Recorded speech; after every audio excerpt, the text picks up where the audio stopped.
इस बार आप जो पढ़ाई कर रहे थे और लगभग कंटेंट आपको याद हाँ था, सर, आपकी ओवरऑल रैंक क्या रही पूरे राजस्थान में सामान्य वर्ग में कौन-सी रही? कुछ क्वेश्चन ऐसे थे ज्योग्राफी में जो out of syllabus out of आ रहे सिलेबस थे। तो आपके वो क्वेश्चन सही हुए, आपके रैंक का इसका मतलब वो क्वेश्चन भी हाँ, आपके सही गए होंगे। सही गए तो सर। उसका आपको क्या लगता है किस वजह से आपके वो क्वेश्चन सही हुए? जब आप पढ़ते थे तो आपने लाइब्रेरी में पढ़े या घर पे रह के पढ़े? आप जैसे कई बार लाइब्रेरी में चीज़ें तो आपका क्या था? जब आप टेस्ट देते थे हाँ यहाँ सर, ऑनलाइन जब आपने टेस्ट दिए, ऑनलाइन टेस्ट तो आपकी उस टाइम क्या रैंक रही? पेपर इतना बड़ा था कि बच्चे कर ही नहीं पाते थे हाँ सर, और कुछ बच्चे ऐसे भी थे जिनसे पेपर छूट गए। तो आपने इस पूरे पेपर को कितने टाइम में दिया? अब हम देखते हैं कि कई बार बच्चे तैयारी तो करते हैं, लेकिन वो कुछ नंबर से रह जाते हैं। कहीं न कहीं कोई न कोई मिस्टेक उनसे हो जाती है। उन बच्चों को आप क्या कहेंगे? अच्छा कई बार जब बच्चे पढ़ते हैं, तो उनको डर रहता है कि मैं नौकरी लगूँगा, नहीं लगूँगा क्योंकि मेरा परिवार गरीब है और नहीं लगा तो क्या होगा? इस तरीके के सवाल जवाब आपके दिमाग में नहीं आते कभी भी क्या होगा, क्या नहीं होगा? ऐसा आता था या फिर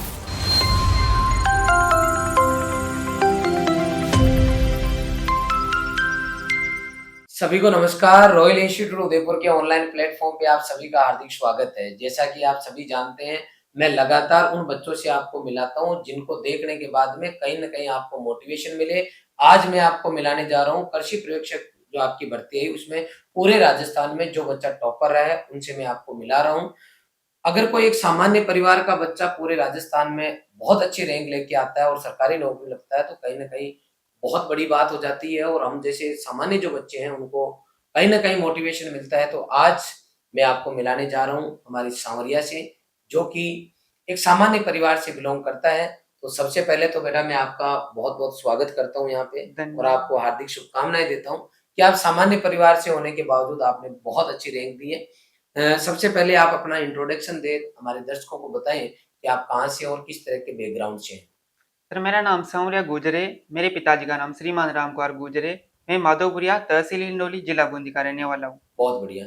आपके पापा जी क्या करते हैं? सर मेरे पापा और मम्मी दोनों खेती बाड़ी करते हैं और पशुपालन भी करते हैं। अच्छा, पशुपालन में क्या रहता है अभी आपके पास? अभी भैंसें भी है और सर बकरियां भी चराते हैं मेरे अच्छा, पापा। भेड़-बकरियाँ भी है और हाँ। भैंस वगैरह भी रख रखी है आपने। बहुत बढ़िया। आपने 12th कहाँ से किया था? सर मैंने 12th बूंदी से राजकीय उच्च माध्यमिक विद्यालय से किया था, उसमें मेरे 83 परसेंटेज थे। अच्छा, बहुत बढ़िया। सरकारी स्कूल में आप पढ़े हो और 83% बने हो, डेफ़िनेटली आपने अच्छी मेहनत की है और अच्छे परसेंटेज आपके बने हैं। आपकी 12th हो गई, कौन-सी ईयर में हुई थी? सर मेरी 12th 2022 में हुई थी। अच्छा 2022 में, इसके बाद उसका मतलब 2023 की भर्ती आई थी, वो भी दी थी आपने? हाँ सर। 2023 की वैकेंसी में आपने जब पढ़ाई की तो आपके कितने नंबर आए? सर मेरे 180 के अराउंड थे। अच्छा उस टाइम आपने सेल्फ स्टडी की थी या फिर कोर्स जॉइन किया था? उस टाइम भी सर मैंने रॉयल का कोर्स ज्वाइन किया था। अच्छा आपने रॉयल का कोर्स उस टाइम जॉइन किया तो आपने ऑनलाइन जॉइन किया या ऑफलाइन? ऑनलाइन ही ज्वाइन किया अच्छा था आप सर। ऑनलाइन पढ़े। ऑनलाइन के अंदर हम अक्सर ये बताते हैं कि भई जो क्लासरूम में पढ़ाया जा रहा है वो डायरेक्ट लाइव आता है। हाँ। तो क्या ये बात सही है? हाँ सर सही है, क्लासरूम का ही आता है। मतलब आप पढ़ते वक़्त कोई बच्चा अगर चाहे तो घर बैठ के पढ़ सकता हाँ है? सर बिल्कुल पढ़ सकता है। इसलिए मैं अक्सर कहता हूँ कि अगर आपने 12th कर ली है, ग्रेजुएशन कंप्लीट हो गई है, तो आपको ऑफलाइन की जगह ऑनलाइन पढ़ना चाहिए, ताकि आपका हॉस्टल का रहना-खाना ये जो है आपका बच जाए। 8-10 हज़ार का खर्चा भी अगर आप बचा लेते हो, तो वो भी कहीं न कहीं घरवालों के लिए काफ़ी उसमें मदद होती है उनकी क्योंकि 7-8 हज़ार रुपए आप अगर महीने के बचाते हो, तो वो भी एक तरीके से इनकम ही है ये मान के चलो। ऑनलाइन पढ़ के बच्चे ने जो है, एक तरीके से अपनी तैयारी स्टार्ट की और उस टाइम कितने नंबर बताए आपके कितने नंबर आए? उस टाइम सर 180 के। अच्छा 180 के आस-पास आपके नंबर रहे और उस टाइम भी कट ऑफ लगभग 227 के आस-पास गई थी, 2023 की भर्ती की, फाइनली नहीं हो पाया था। अच्छा 2023 में आपने एग्ज़ाम दे दिया और सुपरवाइज़र में आपका हुआ नहीं, उसके बाद में आपको ये पहले पता ही नहीं था भई वापस वैकेंसी कब आएगी। हाँ सर। तो मैंने कहा था कई बार कई अक्सर बच्चों को मैं हाँ कहता हूँ, इस बार भी कहा कि आपने अगर एक बार कॉम्पिटिशन की तैयारी कर ली, तो आपका टारगेट आने वाली नेक्स्ट वैकेंसी होनी चाहिए जिसके लिए आप एलिजिबल हैं। तो आपने 2023 के बाद में कौन-सी वैकेंसी के लिए मूव किया? सर उस टाइम और वैकेंसी थी नहीं तो मैं बीएसटीसी की तरफ चला गया था और अच्छा, मैंने बीएसटीसी का पेपर दिया था। अच्छा ठीक है। तो बीएसटीसी में आपका क्या रिज़ल्ट रहा? उस टाइम मेरे बीएसटीसी में 519 नंबर थे और राजस्थान 154 रैंक थी। Very good. और उसके बाद में आपने क्या किया? उसके बाद में सर मैंने सोचा कि पशु परिचर की वैकेंसी थी तो उसी हुँ। की तरफ मैं चला गया था और रॉयल से मैंने इसका कोर्स लिया था। अच्छा रॉयल से आप पढ़े पशु परिचर में, हाँ। उसमें क्या रहा आपका फाइनली? उसमें सर पहले तो वेटिंग मतलब 0.4 से रह गया था, लेकिन अच्छा। बाद में वेटिंग में हो गया था मेरा। अच्छा आप वेटिंग में रहे और पशु परिचर आप ऑलरेडी बन चुकी है मतलब इस बच्चे की पहले जॉब लग चुकी है पशु परिचर की। उसके बाद में आपने क्या किया? सर उसके बाद में मेरी बीएसटीसी चल रही थी, तो मैंने 4th ग्रेड की तैयारी स्टार्ट कर दी थी अच्छा, और वही दिया था पेपर। फिर 4th ग्रेड आपने दिया पढ़ के और हाँ, उसमें आपका क्या रिजल्ट रहा? उसमें सर मेरी ऑल राजस्थान अभी रिवाइज़ रिजल्ट में 5,942वीं रैंक है, जनरल फाइट है सर। बहुत-बहुत बधाई हो। आप देख सकते हो केवल सुपरवाइज़र के पीछे नहीं पड़ा, सुपरवाइज़र का एग्ज़ाम दिया, अच्छी मेहनत की, नहीं हुआ, 2 एग्ज़ाम और दिए और दोनों क्रैक कर लिए। इसलिए कोई बच्चा अगली वैकेंसी की तैयारी करे लेकिन आँखों के सामने जो आ रही है ना उसकी तैयारी करे।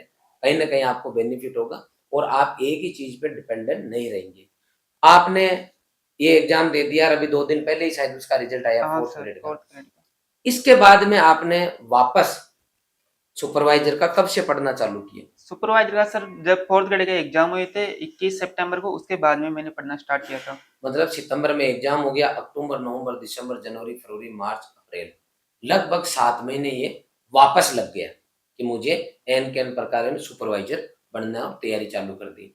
इस बार आप जो पढ़ाई कर रहे थे और लगभग कंटेंट आपको याद था, हाँ सर। आपकी ओवरऑल रैंक क्या रही? पूरे राजस्थान में सामान्य वर्ग में कौन-सी रैंक रही? सर मेरी सामान्य वर्ग में तीसरी रैंक है और एमबीसी कैटेगरी में फर्स्ट रैंक है।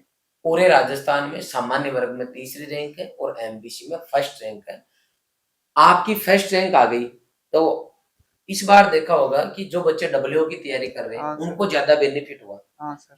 क्योंकि कुछ क्वेश्चन्स ऐसे थे ज्योग्राफी में जो out of out syllabus of आ गए थे। सिलेबस थे सर। तो आपके वो क्वेश्चन सही हुए, आपकी रैंक आई इसका मतलब वो क्वेश्चन भी हाँ, आपके सही गए होंगे। सही गए हैं तो सर। उसका आपको क्या लगता है, किस वजह से आपके वो क्वेश्चन सही हो वो गए? सर मैंने पशु परिचय में तैयारी करी थी, बीएसटीसी में करी थी और 4th ग्रेड में भी करी थी, उसका मेरे को बेनिफिट मिला बेनिफिट इसमें। मिला।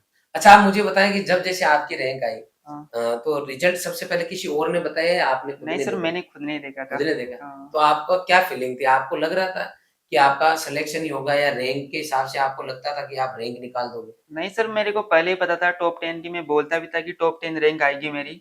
अच्छा, और जब शुरू से आप बोलते थे, पेपर होने के बाद में ही हाँ, बोल रहे वो थे? पेपर होने के बाद में मेरे को कॉन्फिडेंस भी था कि मेरे 90 बच रहे हैं काट-पीट के तो। अच्छा, कट-पिट के आपके 90 बच रहे थे। हाँ तो सर। आपको लग रहा था शायद मेरे हाईएस्ट रहेंगे। हाँ। तो आपने जब रिजल्ट देखा तब क्या-क्या देखा? आपको लिस्ट में सबसे पहले सर ऊपर पीडीएफ इस बार क्या है ना ऊपर-नीचे थी, तो मैंने पहले नाम ही देखा था तो उसमें मेरा नाम दिखा नहीं, तो मेरे को एकदम से शॉक लगा। अच्छा कि ये फिर क्या हो गया? ये क्या हो गया? फिर हाँ। रोल नंबर से सर्च किया तो फिर मेरी तीसरी रैंक थी, फिर भी लगा कि 1 नंबर से रहा हूँ तो फर्स्ट आ जाती। अच्छा, अच्छा।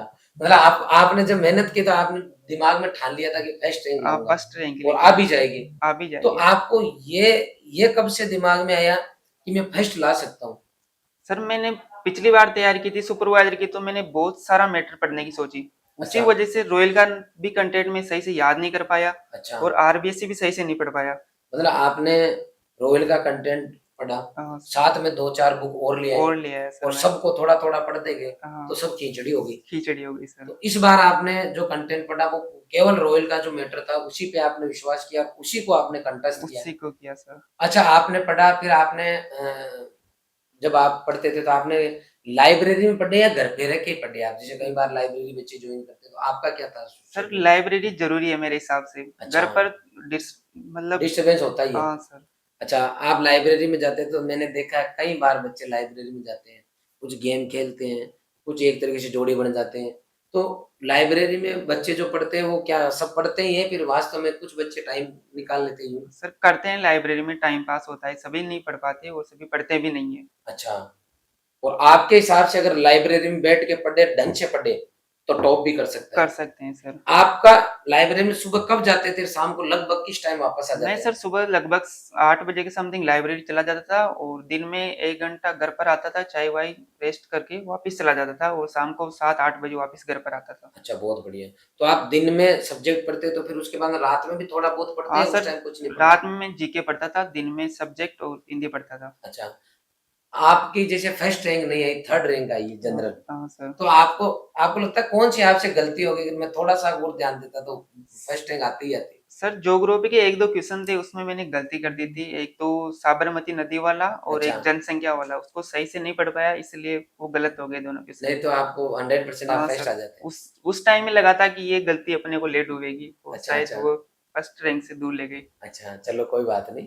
अब हम आगे चर्चा करेंगे, जब आप लाइब्रेरी में पढ़ रहे थे, कंटिन्यू आ रहे थे, जा रहे थे अ, जब आप टेस्ट देते थे यहाँ हाँ सर, ऑनलाइन सब आपने टेस्ट दिए, ऑनलाइन ही दिए सर। तो आपकी उस टाइम क्या रैंक रहती थी? उस टाइम सर मेरी लगभग लगभग मतलब 10 से ज्यादा टेस्टों में टॉप 10 रैंक में रहा हूँ मैं ऑनलाइन, और 238 से मेरा कम स्कोर एक भी टेस्ट में नहीं रहता, सब सब टेस्ट में। सब टेस्टों में। आपको क्या लगता है जो आपने आपके रैंक आई है, इसके अंदर हमने देखा कई बार इस साल मतलब जो बच्चों ने पेपर दिए उसमें पेपर इतना बड़ा था कि बच्चे कर ही नहीं पा रहे थे एक्चुअली, हाँ सर। और कुछ बच्चे ऐसे भी थे जिनसे पेपर छूट गया।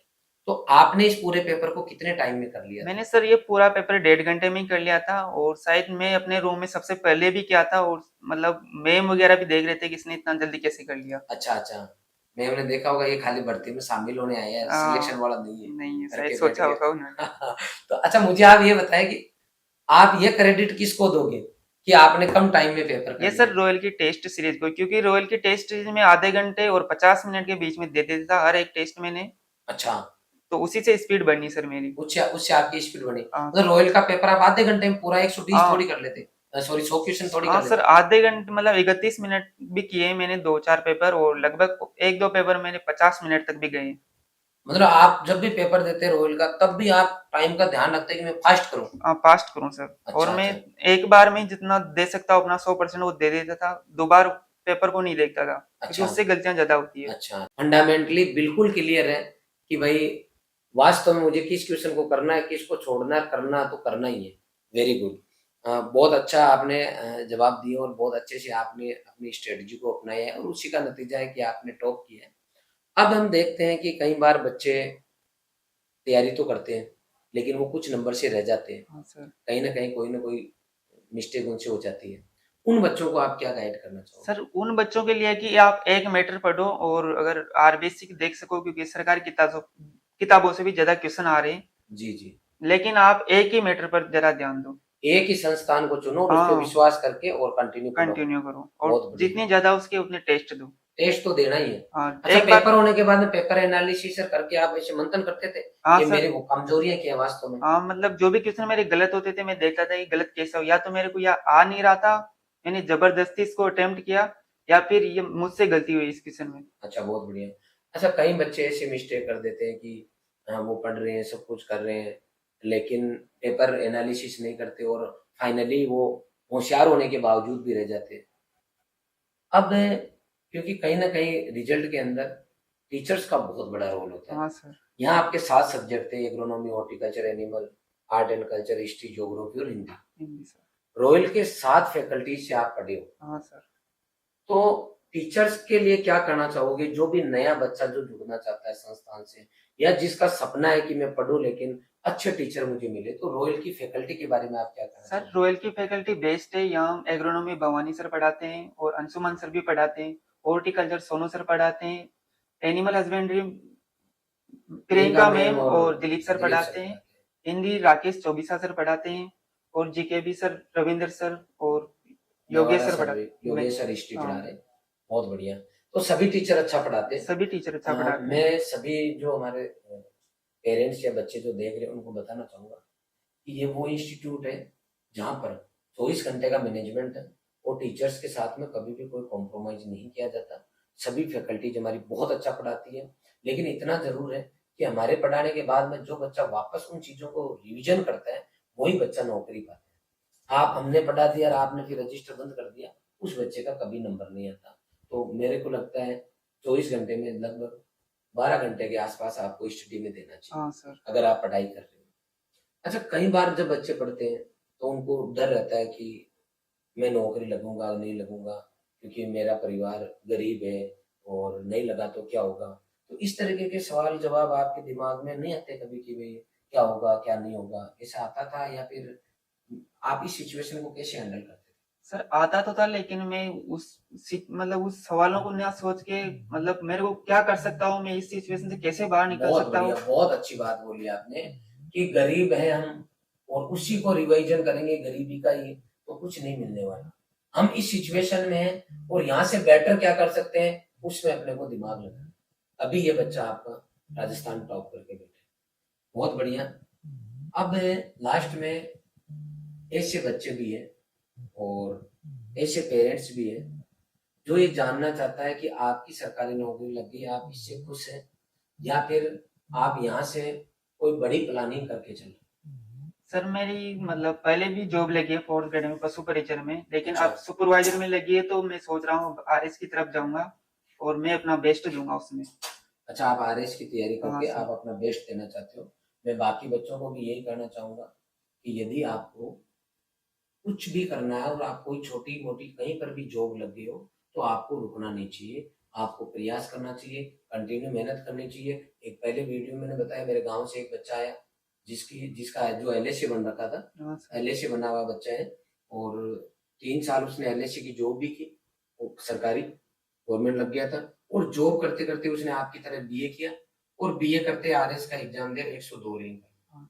मैं यूँ कहना चाहता हूँ कि बड़ी सोच रखनी है, अभी ज़्यादा एज भी नहीं है। आपकी क्या एज है अभी? मैं सर 22 का होने वाला हूँ नवंबर में। 22 का होने वाला है, मतलब 22 की साल के अंदर बच्चा नौकरी लगा है।